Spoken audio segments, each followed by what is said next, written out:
Hello साथियों, जय हिंद। स्वागत है आप सभी का आपके पैर यूट्यूब चैनल अपनी देव एकेडमी पर।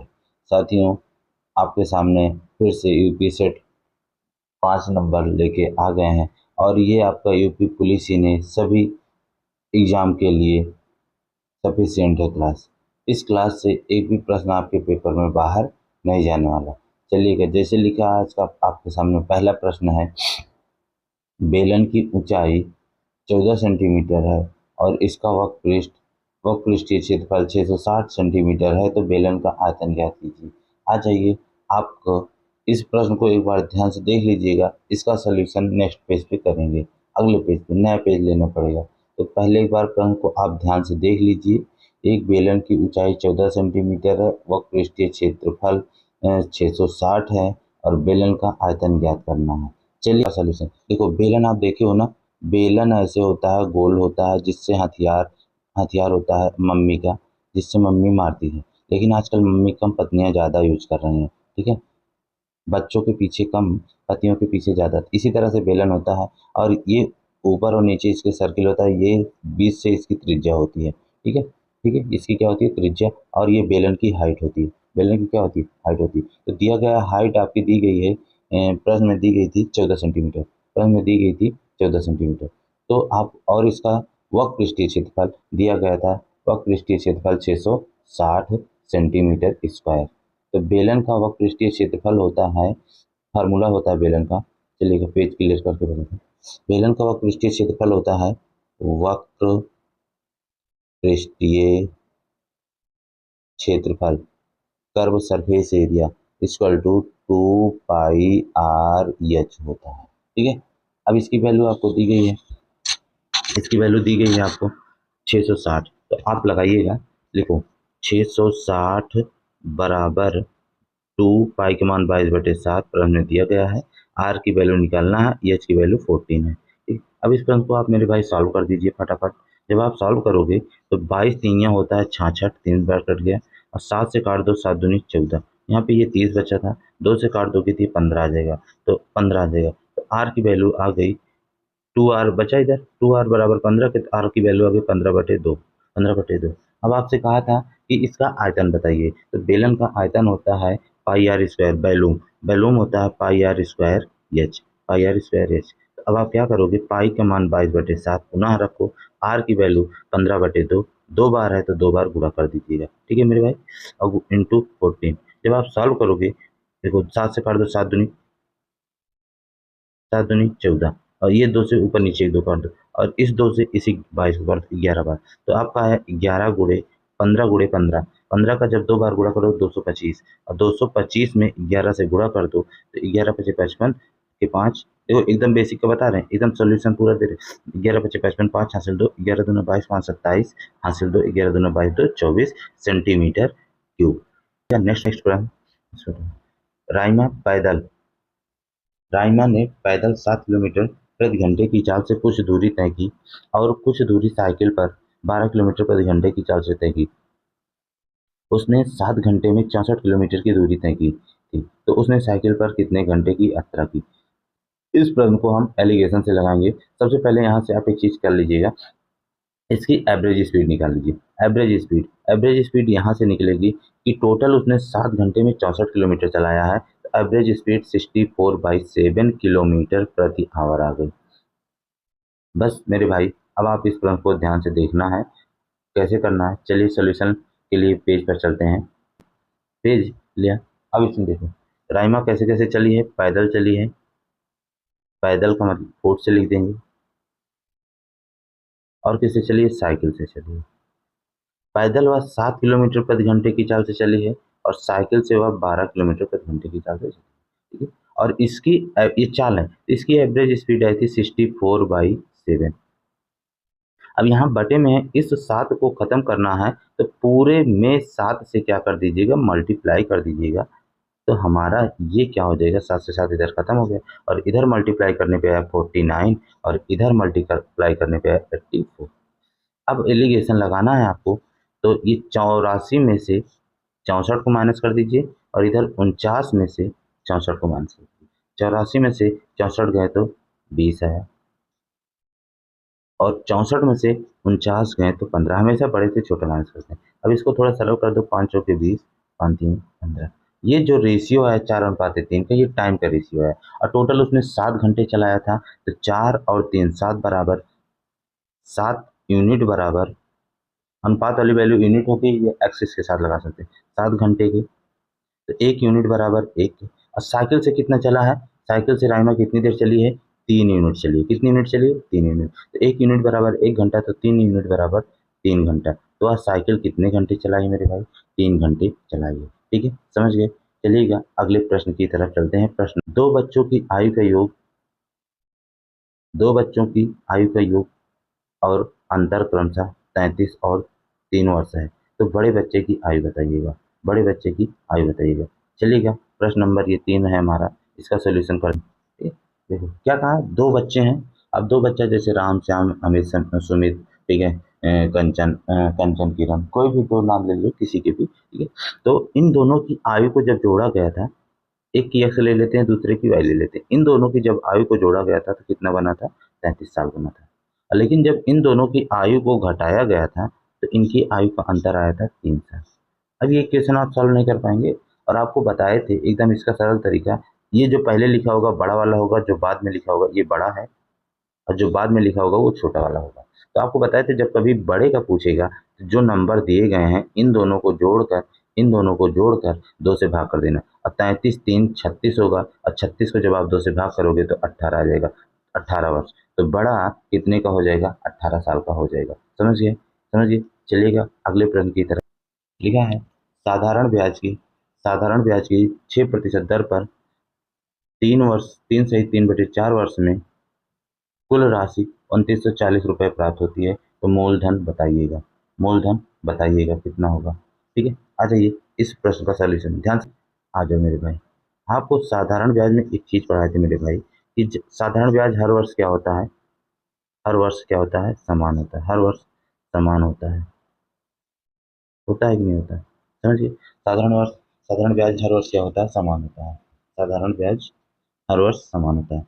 और आप जानते हैं कि अगर हम पहले साल 6% दिए हैं तो अब ये अनंत काल तक, जब तक हम ब्याज चुका नहीं देंगे तब तक 6% देंगे। तो 6, और फिर यहीं से ब्याज निकालना होता है तो हम निकालते हैं SI बराबर R/T%। कितना निकालते हैं, R/T%। समझिए, तो जब आप SI बराबर R/T% निकालोगे तो ब्याज की दर तो दी गई थी 6%, और समय कितना था, 3/4 वर्ष। जब आप इसका मल्टीप्लाई करोगे मेरे भाई, 4 3 12 3 15, तो 6 × 15/4 आ जाएगा। सॉल्व कर दोगे, 2 दूनी 4, 2 3 6, तो हमारा ब्याज निकल के आ गया। ब्याज 6% की दर से 3/4 वर्ष का ब्याज निकल के आ गया 45/2 रुपया। 45/2% ये ब्याज आ गया। और मूलधन हमेशा 100% होता है, और उसमें ब्याज जोड़ देते हैं तो हमारा मिश्र धन हो जाता है। ये मूलधन है। अगर हमें मिश्रधन का अनुपात बनाना होगा तो मूलधन में ब्याज को जोड़ देंगे तो मिश्रधन होगा। तो 100 में 45/2 जोड़ोगे तो 245/2 हो जाएगा। ठीक है, ये अनुपात बन गया। अब आप इसको देखो, थोड़ा सा इधर मल्टीप्लाई कर दोगे तो मूलधन, दो यहाँ से 2 हटाना है ना, तो इधर भी 2 से गुणा, इधर भी 2 से गुणा, ये हो गया 200 रेशियो 245। ठीक है, अब हट गया यहाँ से, थोड़ा सरल कर लीजिए और आसान हो जाएगा आपके लिए। 2 से काट दो, 5 चौके 20, 5 चौके 20, 5 45। ठीक है, तो 49 की वैल्यू आपको दी गई है, 49 की वैल्यू दी गई है 2940 रुपये, 2940 रुपये। आपसे 40 की वैल्यू पूछा है, इसकी वैल्यू पूछा है 40 की। जब आप इसको काटोगे भाई, ये 6 बार में कट जाएगा, 6 बार में कट जाएगा। 49 294 होगा, और ये जीरो बच गया। 1 यूनिट बराबर 60 आ गया। 40 यूनिट की वैल्यू पूछा है तो 40 से क्या कर दीजिए, मल्टीप्लाई कर देंगे तो हमारा कितना आ जाएगा, 2400 आ जाएगा। 2400 आ जाएगा। देखो मेरे भाई, ये प्रश्न आपका एक छोटी सी लाइन में 2 लाइन का प्रश्न था, लेकिन ये पूरा एक्सप्लेन करने में इतना लंबा। आप भी इसी तरह से देखिएगा। अब ये जिसे हमने आज 6 × 3/4 किया, जब आप इसको सीख जाओगे तो आप इसको जुबानी करने लग जाओगे, अपने आप मल्टीप्लाई, यहाँ बेसिक लिखने की जरूरत नहीं पड़ेगी। ठीक है, चलिए, समझ गए, समझ गए। अगले प्रश्न, एक कह रहा है कि ए किसी कार्य को 20 दिन में और बी ए से 75% अधिक कुशल है, तो बी को वही कार्य करने में कितना दिन लगेगा, कितना दिन लगेगा। हाँ जी, प्रश्न संख्या 5। देखो, ए अकेला काम करता है तो 20 दिन में कर लेता है। जैसे हम हैं, आपको मैथ पढ़ाते हैं, अगर हम हमें अकेले पढ़ाना है तो हम 20 दिन में पूरा कोर्स खत्म कर देंगे, ठीक है। अब आगे मेरे साथ एक व्यक्ति और आगे मैथ पढ़ाने वाले, जैसे 2 लोग हो गए। अब मैथ पढ़ाने के लोग हो गए, 2 लोग हो गए। कौन कौन? हम हो गए, और मान लो हम ए हैं, और एक व्यक्ति और आ गए बी, कोई दूसरे सर आ गए। आप कहते हैं कि जो आए हैं वो मुझसे 75% ज़्यादा पढ़ाते हैं। जैसे अगर हम 1 घंटे पढ़ाते हैं तो वो 75% ज़्यादा पढ़ाएंगे, ठीक है। तो पौने 2 घंटे पढ़ाएंगे, ठीक है, चलेगा। तो अगर मेरी वैल्यू 100% है पढ़ाने की, तो जो आए हैं वो 75% ज़्यादा पढ़ाते हैं। अगर हम 100 पेज पढ़ा रहे हैं एक दिन में, तो 175 पेज पढ़ा रहे हैं। उनकी क्षमता कितनी है एक दिन में? 175 की है, ठीक है। जब आप इसको सरल करोगे तो 5 × 25 = 25, 25 × 100। एक मिनट, जब आप इसको सरल करो तो 25 × 100, 25 × 7 = 175। यानी हमारी क्षमता अगर एक 4 है, तो जो नए गुरुजी हैं उनकी क्षमता क्या है? 7 है। तो अब काम बराबर होता है, काम बराबर होता है efficiency into time, efficiency into time. और मेरी, मैं कितने दिन तक पढ़ाया हूँ? 20 दिन तक। और एक दिन में जो क्षमता होती है वो एक दिन में किए गए कार्य के बराबर होती है। एक दिन में हम कितना पढ़ा रहे हैं? 4 पेज। और कितने दिन तक पढ़ाए? 20 दिन तक। तो वर्क हो गया 20 × 4 = 80। कितना काम हो गया? 80, 80 काम हो गया। अब इसको जो नए गुरु जी आए हैं वो पढ़ाएंगे, और एक दिन में वो 7 पेज पढ़ाते हैं, इनको कितना समय लगेगा? तो काम बराबर, समय बराबर होता है काम बटे क्षमता। 7 से भाग कर दीजिएगा, 11×7 = 77, सही 3/7। 11 सही 3/7 दिन लगेगा, और इसका ऑप्शन नंबर बी सही हो जाएगा, ठीक है। समझ गए? अगले प्रश्न की तरफ चलें, ध्यान से देखते चलिएगा, समझते चलिएगा मेरे भाई। और वीडियो अच्छी लगे तो आप लोग लाइक भी कर दीजिएगा। अगला प्रश्न है, कहा है कि दो धनात्मक पूर्णांकों का अनुपात 3:4 है, उनका योगफल 70 है, प्रत्येक पूर्णांक में कितना जोड़ा जाना चाहिए कि अनुपात 5:6 हो जाए? आ जाओ। दो संख्याएं वो 3:4 के अनुपात में है। देखिएगा, दो संख्याएं 3:4 के अनुपात में है, और इनका जोड़ कितना है? 70 है। आपको बताएं, जब कभी संख्या अनुपात में है, कुछ ना समझ में आए तो उनके साथ क्या लगा दिया करिए? आगे लगा दिया। अनुपात में थी, उसके बाद प्रश्न में योग कहा है, अब इसी को क्या कर दो? जोड़ दो। तो 3x + 4x = 70 के, तो जोड़ दो कि 7x = 70 के हो गया। तो काट दो, 10 आ गया। x बराबर कितना आ गया? 10 आ गया। यहाँ पे रखेंगे तो हमारी पहली संख्या आ जाएगी 3 × 10 = 30 की। दूसरी संख्या आ गई 4 × 10 = 40 की। अनुपात बन गया 3:4 बनेगा। लेकिन कहा कि अब अनुपात इसमें कितना जोड़ दें कि अनुपात 5:6 बन जाए। तो ऑप्शन देखिएगा, ऑप्शन में अगर आप सब में 20-20 जोड़ दीजिए, इसको अब ऑप्शन से लगाओ। बेसिक का तो है, आप ऐसे करोगे। बेसिक देखो, हम आपको बेसिक बता देते हैं, बाकी ऑप्शन से। जैसे बेसिक है, पहली संख्या 30 आई, अब इसमें एक्स जोड़ दें, ठीक है। दूसरी संख्या 40 आई, इसमें एक्स जोड़ दें, तो हमारा रेशियो 5/6 बन जाएगा, ठीक है। अब इसको सरल कर लीजिएगा, क्रॉस मल्टीप्लाई करके ऐसे आ जाएगा। लेकिन अब इसको देख कर ऑप्शन से कैसे लगाओगे? ऑप्शन से देखो कि कितना जोड़ने पर ये 5 बन जाए और कितना जोड़ने पर ये 6 बन जाए। तो अगर हम 20 जोड़े तो ये 50 बन जाएगा, और 20 इसमें जोड़ दें तो ये 60 बन जाएगा, और काट दो 0 0, तो 5:6 आ गया। ऑप्शन नंबर बी हमारा सही हो गया, ठीक है। समझिए, चलिएगा अगले प्रश्न की तरफ। एक पुस्तक को 15% लाभ पर 230 रुपये में बेचा गया, इसे 210 रुपये में बेचने पर होने वाला प्रतिशत लाभ या हानि ज्ञात कीजिए। चलिए आते हैं इस, जब वस्तु को 230 रुपये में बेचा जा रहा था, यानी ये विक्रय मूल्य था। क्या था? विक्रय मूल्य था। तो मुझे प्रॉफिट हो रही थी कितने की? 15% की। अब इस सामान को हम 210 रुपये में बेचना चाह रहे हैं, तो पूछा है प्रॉफिट या लॉस परसेंटेज कितना होगा। आ जाओ, देखो भाई, अब सुनो, किसी भी वस्तु का जो होता है क्रय मूल्य 100% होता है। सीपी और एसपी का हम रेशियो बनाएंगे इस वाले से, पहले जो प्रॉफिट दिया गया है। प्रॉफिट 15% का है, तो अगर सीपी 100% है तो एसपी हमारा लाभ में जुड़ जाएगा, तो 115। सरल करोगे 20:23 आ गया, ठीक है। इस 23 की वैल्यू दी गई है कितनी? 230 की। 23 की वैल्यू दी गई है 230 की, ठीक है। काट दो, 23 दाम 200 था। और 20 की वैल्यू निकालोगे तो 200 रुपये, यानी सामान को हम 200 रुपये में खरीदे, सामान को 200 रुपये में खरीदे थे, और बेच रहे थे कितने में? 230 में। अब कहा कितने में बेच रहे हैं? 210 में बेच रहे हैं। अभी भी ज़्यादा पे बेच रहे हैं ना? कितने ज़्यादा पे? 10 पे। तो ही प्रॉफिट हो गया, और प्रॉफिट परसेंटेज बराबर कितने का प्रॉफिट हुआ अपान क्रय मूल्य इंटू 100 होता है। 2 जीरो से 2 जीरो कट गया, 2 पंचे 10, तो कितने का प्रॉफिट आ गया, 5% का प्रॉफिट आ गया। समझ गए? इस तरह से आप लगाओगे तब भी आ जाएगा। और इसका एक दूसरा तरीका है, आ जाइए उसको भी आपको सिखाते हैं। दूसरा तरीका, इसका दूसरा तरीका कैसे है, देखो सीपी है आपकी 100%, सीपी क्या है 100%, और एसपी आपने ले लिया 115 लाख का, और दिया गया था यहाँ से 230 रुपये। अब इसको हम उल्टा भी लिख सकते हैं, हम ऐसा भी कर सकते हैं कि 230 रुपये बराबर 115%। ठीक है, 230 रुपये बराबर 115%। तो यहाँ से अगला 210 की वैल्यू पूछा है, तो 210 की वैल्यू पूछेगा 115/230 गुणे 210। सॉल्व करोगे, जीरो जीरो कटा, 23 पंचे 115 और 21 पंचे 105। अब ये जरा देखो 100 से कितना जाता है, 5 ज़्यादा है ना। 100 से कंपेयर किससे करेंगे, 100 से, 100 से 5 ज़्यादा है, यानी 5% का क्या हो गया, लाभ हो गया। 5% का लाभ हो गया। 100 के ऊपर है तो लाभ होगा, 100 के नीचे होगा तो हानि होगा। ठीक है, ये क्वेश्चन नंबर आपका 7 है। इस प्रश्न को हम सोचते हैं आप लोग जवाब सही देंगे, लेकिन नहीं लगता है, क्योंकि इस प्रश्न को आप देखो, इस प्रश्न को आप गलत क्यों देंगे, क्योंकि आप इस प्रश्न को ध्यान से पढ़ोगे नहीं। ठीक है, इसमें आप आधा पढ़ोगे उसके बाद लगाने लग जाओगे। चलिएगा, इस प्रश्न को देखिएगा, लिखा है 2018 में एक कॉलोनी की जनसंख्या 54,000 हो गई ना कि है, हो गई। ठीक है, जो 5% प्रतिवर्ष की दर से बढ़ रही है।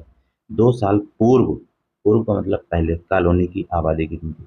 ये हुई कब है, 2018 में हुई है। 18 में हुई है 54,000, 2018 में कितनी हुई है, 54,000 हुई है। समय आपके 2 साल पहले वाली पूछा है, और रेट आपको कितनी दी गई, 5% की रेट दी गई। कितनी दी गई, 5% की रेट दी गई। चलिए इसका सॉल्यूशन करते हैं।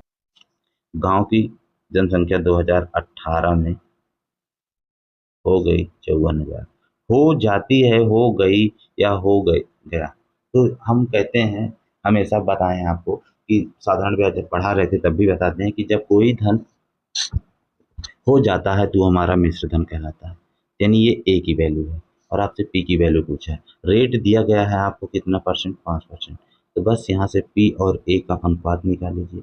आप 5% को फ्रैक्शन में चेंज करते हैं तो 5/100, सरल करो, 5 दूनी 10, 20, 1/21, यानी 20 से संख्या कितनी हुई, 21। कै साल तक, 2 साल तक। तो आप स्क्वायर कर सकते हो, इसका स्क्वायर लगा दो और इसका स्क्वायर लगा दो, आ गई 400, और ये 441। 441 की वैल्यू 5400 है, 441 की वैल्यू 54,000 है। ठीक है, तो 400 की वैल्यू पूछा है, तो 54,000/441 गुणे 400।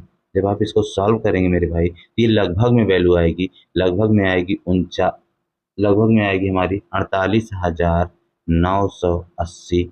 ये लगभग में है, एग्जैक्ट नहीं आएगा, कटेगा नहीं, क्योंकि 441 से 54 नहीं कटेगा, तो लगभग में आएगा। तो इसका ऑप्शन नंबर हमारा कौन सा सही हो जाएगा, बी सही हो जाएगा। ऑप्शन नंबर बी सही हो जाएगा, 48,980।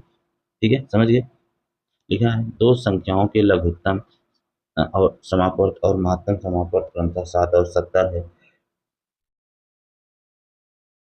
उनमें से एक संख्या 35 है तो दूसरी संख्या। इस प्रश्न को यहीं देख लीजिए, आपको पढ़ाए हैं कि लासा गुणे मासा बराबर पहली संख्या गुणे दूसरी संख्या। तो लासा हमारा 70 है और पहले मासा हमारा 7 है। पहली संख्या हमारी 35 है, दूसरी संख्या हमसे पूछा है। ठीक है, तो आप जानते हो लासा और मासा का गुणनफल पहली और दूसरी संख्या के गुणनफल के बराबर होता है। तब इसको आप काट दो, देखो इसको मत काटो, 7 को रहने दो, 35 दूना 70 हो गया, कट गया, 2 सते 14।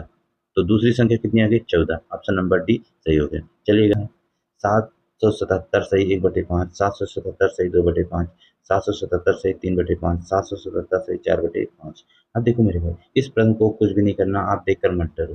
पेपर पूछा गया कब, एनटीपीसी 2021 में। आपको हम फिर से एक बार बता दें कि ये पेपर केवल यूपी पुलिस को ही नहीं डिजाइन किया गया, ये सभी परीक्षाओं के लिए, और आपसे ऐसे ऐसे प्रश्न पूछे जाते हैं। ठीक है, और आपके सामने दिख भी रहे हैं कब कब पूछे गए हैं। तो देखिए, इसमें हर जगह 777 है, और कितनी बार लिखा है, 4 बार। तो 777 को आप क्या कर दीजिए, कॉमन ले लीजिए।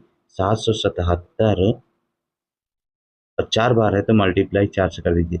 क्यों कर देते हैं आप, 777 को 4 बार जोड़ोगे, उससे अच्छा हम 4 बार मल्टीप्लाई कर दिए, प्लस 1/2 1/5, 2/5, 3/5, 4/5।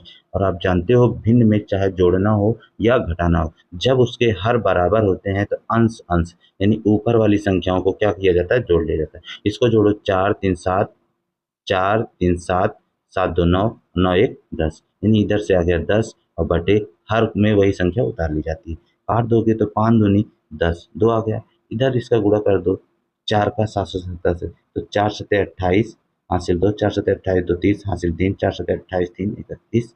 और 3108 में 2 जोड़ दो तो 3110 हो जाएगा, 3110। और ऑप्शन नंबर हमारा डी सही हो जाएगा। इस प्रश्न का सही जवाब है 3100 डी। चलिएगा अगले प्रश्न की तरफ बढ़ते हैं। इन अंकों की बड़ी से बड़ी संख्या बताएं जो 3 5 9 से विभाजित है।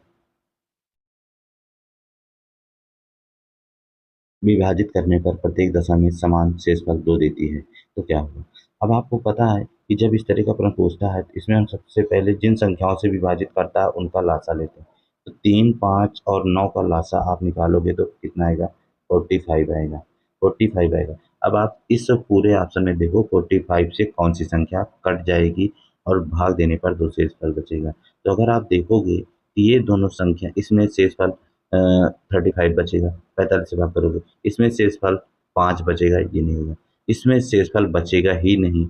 और आपके सामने अब केवल बचा और केवल ऑप्शन 999। देखो एक तरीका तो ये हो गया। अच्छा, अब 3 अंकों की बड़ी से बड़ी कहा था, तो हम बड़ी से बड़ी का मतलब होता है 999 लिखते हैं 3 अंकों की। अब इसमें आपसे 45 से भाग करोगे तो 9 शेष बचेगा, तो उस 9 को माइनस कर देंगे तो यानी संख्या आ गई थी हमारी 990, जो 45 से पूर्णतः विभाज्य है। लेकिन कहा कि प्रत्येक दशा में 2 समान शेष बचे, तो जब समान शेष बचता है तो उस शेषफल को जो संख्या आई है उसमें जोड़ दिया जाता है। जब 990 में 2 जोड़ देंगे तो कितना बन जाएगा? 992। और ऑप्शन नंबर हमारा बी सही हो जाएगा। ठीक है, समझ।